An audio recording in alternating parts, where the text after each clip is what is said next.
Welcome to our deep dive into the world of poverty Ooh. and eviction in America. Okay. We're going really deep into Matthew Desmond's Evicted, Poverty and Profit in the American City, Yeah. specifically chapters 9 through 24, Okay. where he really gets into the nitty-gritty of Milwaukee's housing landscape.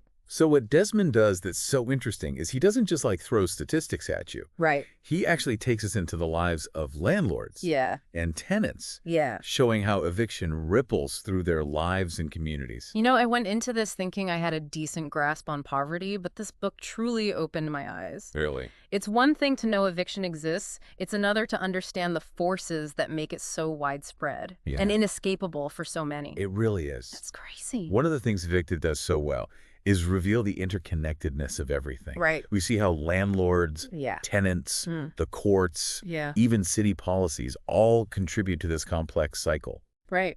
And speaking of interconnectedness, let's meet some of the people at the heart of Desmond's research. Yeah. We've got Sharina, Mhm. a landlord trying to balance her compassion with the reality of running a business in a challenging environment. Yeah. Then there's Lamar, Oh. a disabled veteran struggling to make rent, Mm-hmm. using his painting skills to try and stay afloat.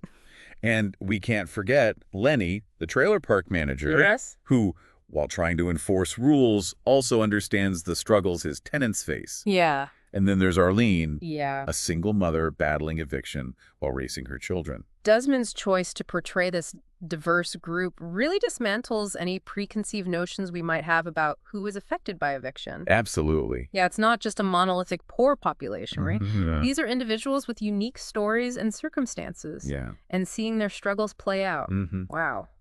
It's tough. That's powerful stuff. Yeah. Desmond skillfully unravels this brutal cycle of eviction, starting with something seemingly simple, job loss. Okay. That missed paycheck leads to missed rent, Okay. which then spirals into court appearances, Yeah. mounting legal fees, Yeah. and ultimately the cost of moving. It's crazy.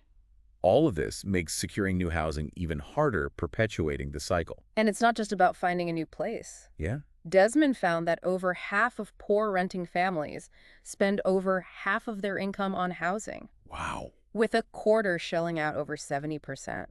Yeah. It's mind-boggling to think about trying to get ahead Right. when so much of your income goes toward just keeping a roof over your head. It's a constant state of financial strain. Yeah.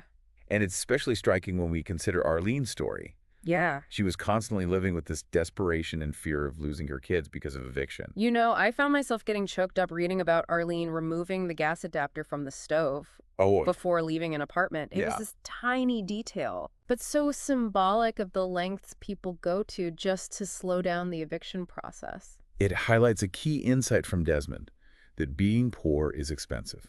Yeah. He uses Lorraine's story to make this point. Okay. And at first glance, Yeah. her choices seem almost illogical. Yeah, like buying cable TV when you're struggling to pay rent. Yeah. But then Desmond explains how these decisions make sense in the context of poverty's limitations. Right. It's not just about a lack of income. Right. It's about the social isolation, Yeah. the lack of access to resources, the constant instability that poverty creates. Poverty is as much about expenses as it is about income. Absolutely. And we need to factor that in if we want to understand the choices people make. Right. Remember that story about Lorraine eating lobster with her food stamps? Yeah. It might seem crazy, but it was a rare treat in a life otherwise marked by deprivation. Yeah. It makes you think about how the scarcity of resources shapes people's decisions, even when they seem counterintuitive. For sure. It's a reminder that we shouldn't judge people's choices without understanding their circumstances. Yeah. It's so easy to say, well, if they just did this or that. Right. But Desmond really forces you to confront your own biases and assumptions. Absolutely. And that leads us to another crucial aspect of Evicted, the role of landlords. Okay. Desmond delves into the moral complexities faced by landlords like Sharina. Yeah. She clearly wants to help her tenants, Uh-huh. but she's also running a business. Yeah. She has mortgages to pay, Yeah. maintenance costs, Yeah, taxes. Right. It's not always a simple equation. I was struck by her quote, "My money is longer than yours." Ooh, yeah. It's a harsh statement, but it reveals the power imbalance at play in these situations. Right.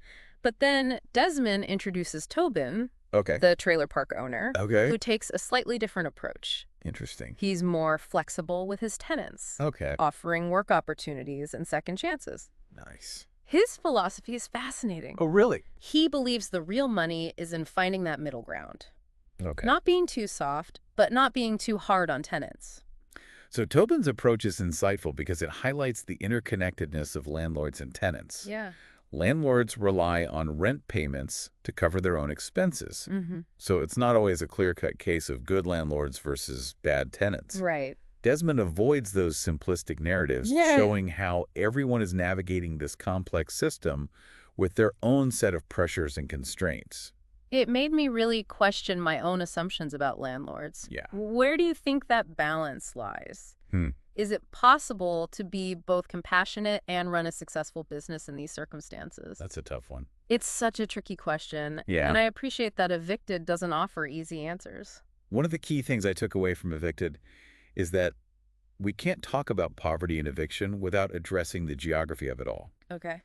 Desmond highlights how eviction is concentrated in specific neighborhoods, often those that are racially segregated and economically disadvantaged. And he doesn't shy away from the historical roots of this inequality. Nothing is it. He talks about redlining, discriminatory lending practices, things that might feel like ancient history, Right. but continue to shape the housing landscape today. Yeah, those past practices really continue to shape the housing landscape we see today. It's not just about individual choices or bad luck. Right. It's about systems that were designed to disadvantage certain groups of people. And those systems continue to have a ripple effect generations later. They really do. Desmond points to Crystal's experience trying to find housing after being evicted. Okay.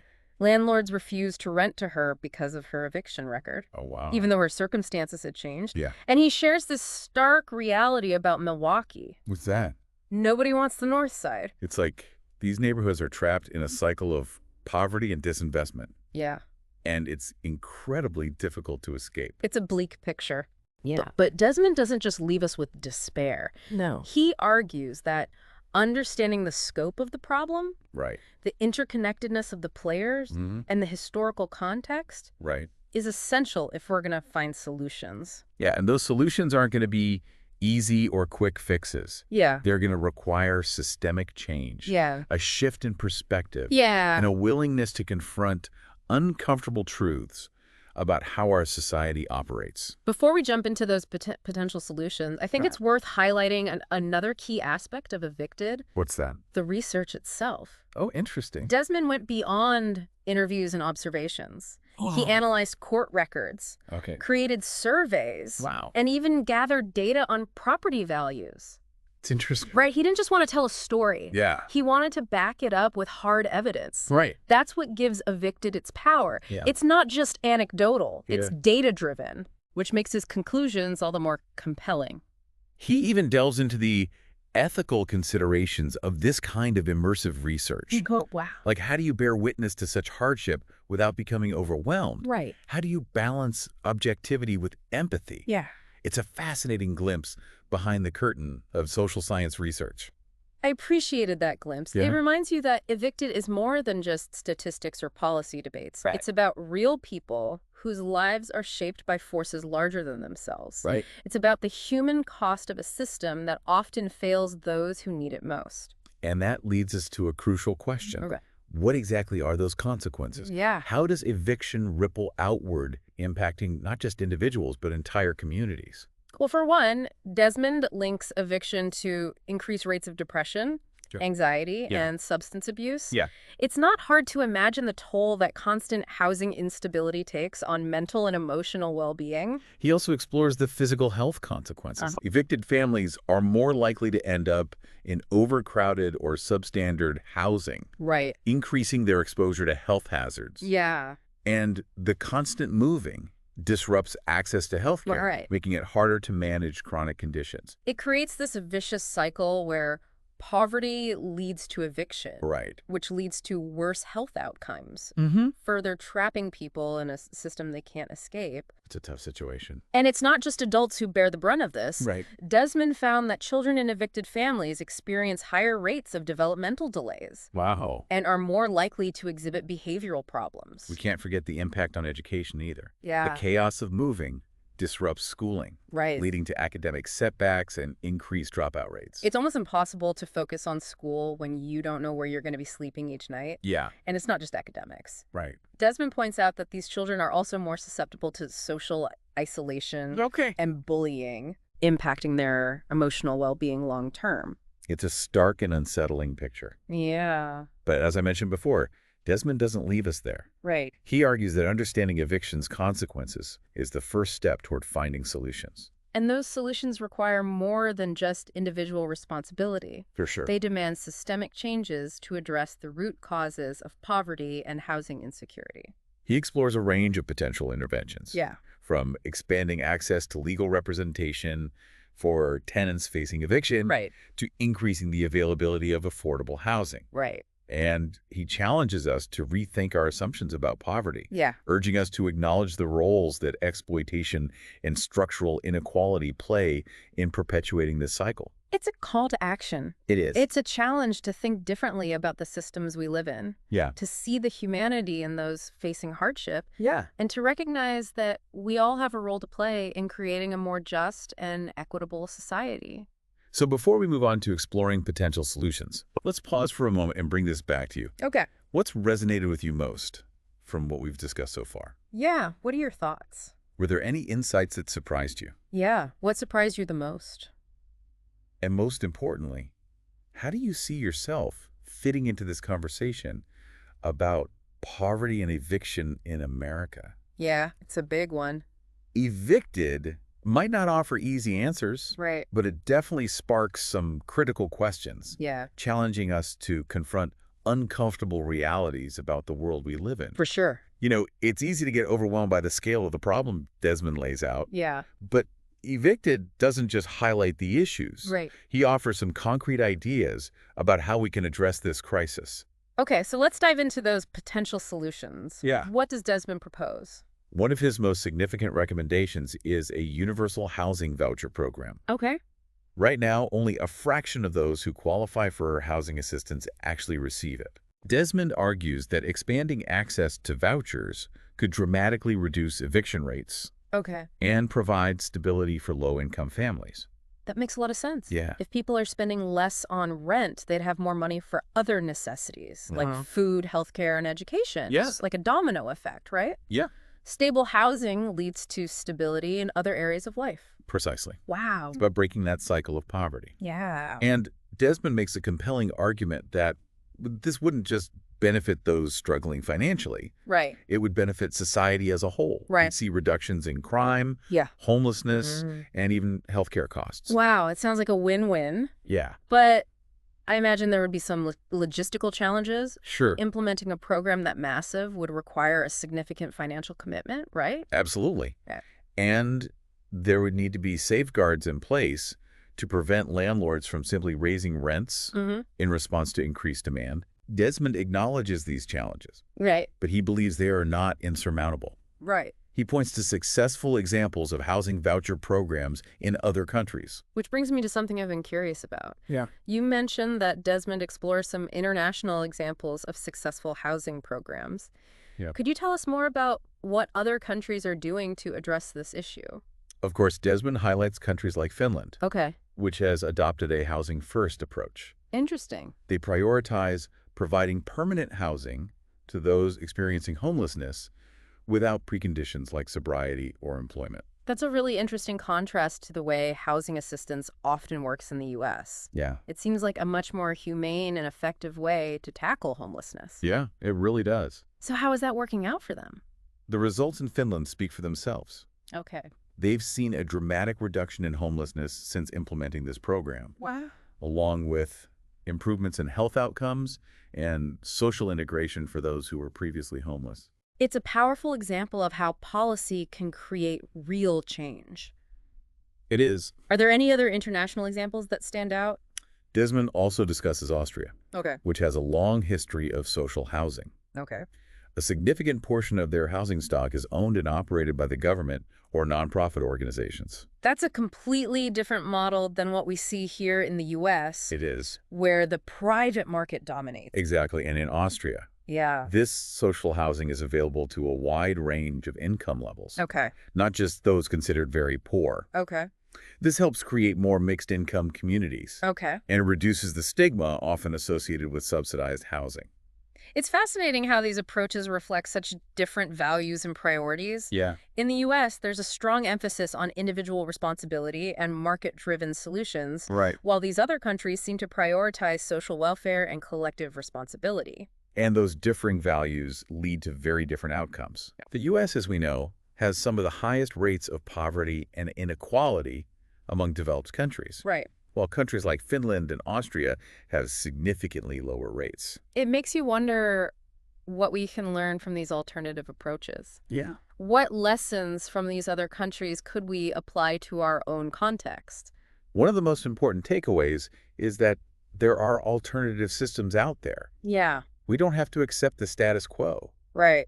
We can choose to prioritize different values and invest in different solutions. And those choices have a huge impact on the lives of millions of people. They do. They shape the kind of society we want to live in. Yeah. Desmond's book really pushes us to think critically about those choices and recognize that we're not stuck with the system we have. Speaking of alternative approaches, Desmond doesn't just look abroad for solutions. Okay. He also advocates for stronger tenant protections here in the U.S. Okay. He proposes things like just cause eviction laws and rent control measures. Could you explain those a bit more? I think some listeners might not be familiar with those concepts. Of course. Just cause eviction laws would prevent landlords from evicting tenants without a legitimate reason, Okay. such as non-payment of rent or property damage. Okay. This would offer tenants greater security and make it harder for them to be arbitrarily evicted. So it shifts the balance of power a little bit, Yeah, giving tenants more leverage. exactly. And rent control measures aim to limit how much landlords can raise rent, Okay. preventing those drastic increases that often force people out of their homes. Okay. Desmond argues that these policies could help create a more level playing field between landlords and tenants. He also talks about the importance of legal representation, right? Yes. I remember him mentioning that most tenants facing eviction don't have access to a lawyer, Right. which puts them at a huge disadvantage. That's right. Desmond found that having legal representation significantly increases a tenant's chance of avoiding eviction. Wow. He proposes expanding access to legal aid services, ensuring that everyone has a fair shot in court. It's interesting how Desmond connects eviction to other social issues like mass incarceration. Yeah, it's all interconnected. Right. He argues that the criminal justice system is often used to address problems stemming from poverty and housing instability. Can you give an example of that? Sure. Imagine a situation where a landlord calls the police on a tenant for a minor disturbance. Okay. That can lead to an arrest, a criminal record, Yeah. and even jail time. Right. That record then follows the tenant, making it even harder for them to find housing in the future. Well, it becomes this self-perpetuating cycle. Exactly. Desmond suggests we need to rethink our entire approach to these issues. Okay. We need to focus on prevention and rehabilitation rather than punishment. Right. And we need to recognize that many of the problems that lead to incarceration are rooted in poverty and lack of opportunity. And we can't talk about poverty and eviction without acknowledging the racial disparities that are woven into the fabric of these systems. Absolutely. Desmond doesn't shy away from that. Right. He highlights how these disparities are deeply embedded in our history, Yeah. stemming from things like slavery, Right. segregation, and discriminatory housing policies. Right. And those historical injustices continue to have a profound impact on the lives of low-income families, Yeah. especially families of color. He argues that we need to be honest about these systemic issues and work to create policies that promote equity and opportunity for everyone. For sure. It's not just about fixing individual problems. Right. It's about dismantling the structures that perpetuate these inequalities. And it's not just about government policies either. Okay. Desmond calls on individuals to get involved. What can we do? He encourages us to challenge our own biases, Okay. educate ourselves about these issues, Yeah. and advocate for change in our communities. He reminds us that we can't just turn a blind eye to these problems. Right. Eviction is happening all around us, Yeah. impacting our neighbors, friends, and maybe even family members. It's a reminder that these aren't just abstract issues. Right. They're real-life struggles of affecting people we know. One of the things that really stayed with me from this book was the power of stories. Yeah, me too. Desmond could have just presented data and statistics, Yeah. but he chose to share the lived experiences of real people.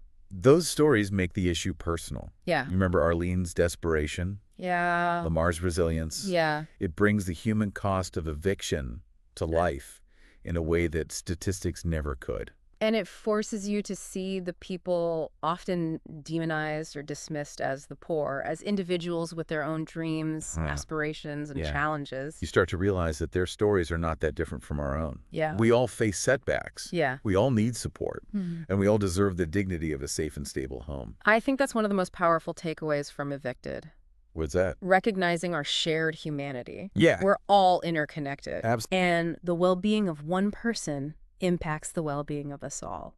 Desmond's work is a potent reminder that we can't afford to be complacent.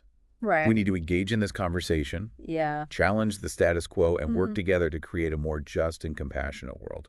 So speaking of action, Yeah. what are some practical things listeners can do to get involved? Desmond encourages readers to connect with local organizations working on housing issues. Okay. Volunteer your time, Yeah. donate to support their efforts, Okay. or simply learn more about the work they do. He also emphasizes the importance of staying informed. Absolutely. Read books like Evicted, Mhm. learn about the policies that impact our communities, Yeah. and have conversations about these issues with friends, family, and colleagues.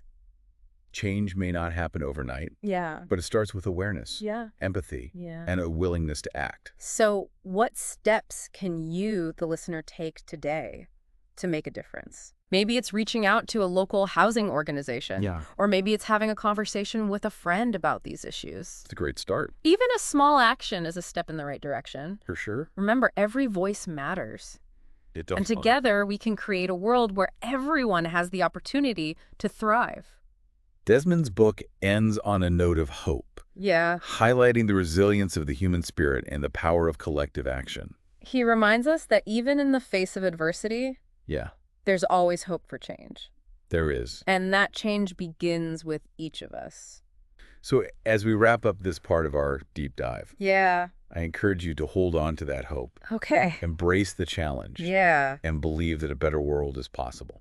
And remember, this is just the beginning of the conversation. Yeah. There's so much more to explore, Yeah. learn, and do. Absolutely. Keep asking questions. Yeah. Keep seeking answers. Mm-hmm. And keep pushing for change. It's been really eye-opening to explore those international examples. Yeah. It makes you realize that the way we approach housing in America isn't the only way, or even necessarily the best way. It shows us that there are other ways of approaching these really complex problems. So what would it take to shift our perspective here in America? What would it take to start seeing housing as a fundamental right rather than a commodity? Well, Desmond argues that a crucial step is changing the narrative Okay. around poverty. Okay. We need to move away from this tendency to blame individuals and start acknowledging the systemic factors that contribute to housing insecurity. It's so easy to fall into those traps to say, well, they just need to work harder, Yeah. or they made bad choices. Right. But Evicted really forces you to see beyond those simplistic explanations. Exactly. Desmond points out how the way we talk about poverty often reinforces harmful stereotypes. Right. We focus on personal failings rather than acknowledging the lack of opportunity, Yeah. the limited access to resources, and the structural barriers that keep people trapped in poverty. We've created this false dichotomy between the deserving and undeserving poor, Right. which completely ignores the complex realities of people's lives. He challenges us to move beyond those labels and recognize the shared humanity in everyone who's struggling to make ends meet. Right. And this shift in narrative isn't just about changing minds. Right. It's about changing policies. Right. It's about advocating for policies that address the root causes of poverty rather than just putting Band-Aids on the symptoms. Exactly. Yeah. We need to invest in affordable housing, expand access to healthcare and education, and create job training programs that provide real pathways out of poverty. Yeah. It's about creating a system that supports people, not one that punishes them for their circumstances. And that brings us back to that fundamental question. What would it look like to make decent, affordable housing a right for everyone in America? It's a bold idea, and I have to admit, when I first read that part of the book, I thought, wow, that's a huge lift. Is that even possible? It's definitely a paradigm shift. Desmond argues that housing isn't just a commodity. Okay. It's a basic human need, essential for health, safety, and well-being. Right. Without stable housing, everything else falls apart. It makes me think about Maslow's hierarchy of needs. Yeah. Housing is right there at the foundation. Yeah. You can't address things like self-actualization or pursuing your dreams if you don't have a safe and stable place to live. He compares it to other fundamental rights like access to education or health care. Right. We wouldn't deny those rights to people based on their income. Right. So why should housing be any different? It's a really thought-provoking argument, and one that challenges us to reconsider our social contract. Right. Of course, Desmond acknowledges that there would be significant challenges in implementing such a program. Oh, of course, And he anticipates pushback. Yeah. Concerns about costs and Yeah. debates about the role of government. Right. But he argues that the benefits, both for individuals and society as a whole, would far outweigh those costs. It's a vision that really sticks with you. I remember finishing the book and thinking, yeah, a world where everyone has a safe and affordable place to live, wouldn't that be amazing? It's a world where eviction becomes a rare occurrence, not a commonplace tragedy. Right. It's a world where everyone has the opportunity to reach their full potential, Yeah. not limited by the circumstances of their birth or the instability of their housing situation. So as we wrap up this deep dive, Okay. I want to bring it back to you, the listener. Yeah. What does this all mean for you? How has this exploration of Evicted challenged your thinking? Right. What are your thoughts? What new insights have you gained? Desmond's book is more than just an academic study. Right. It's a call to action. For sure. It's a challenge to examine our own beliefs, Yeah. to educate ourselves about the realities of poverty and eviction, and to advocate for change in our communities. It's a reminder that we all have a role to play in creating a more just and equitable society. Absolutely. So what will your role be? What steps can you take, however small, to make a difference? Remember, even small actions can have a ripple effect. Yeah. Every conversation you have, every donation you make, Right. every time you speak up for someone who's being marginalized, Yeah. it all contributes to creating a world where everyone has the opportunity to thrive. We hope this deep dive has given you the knowledge and the inspiration to take action. We do. You're not alone in this. No. There are countless individuals and organizations working tirelessly to address the issue of poverty and eviction. Absolutely. Connect with them, support them, and join the movement for change. Yeah. Together we can make a difference. Thanks for joining us on this journey. Yeah, thanks for listening. It's been a privilege to delve into Evicted with you. It really has. And we hope it's been enlightening, thought-provoking, and empowering. We do. Until next time, keep learning, keep questioning, and keep fighting for a better world. And remember, a better world is possible. Absolutely. It starts with us.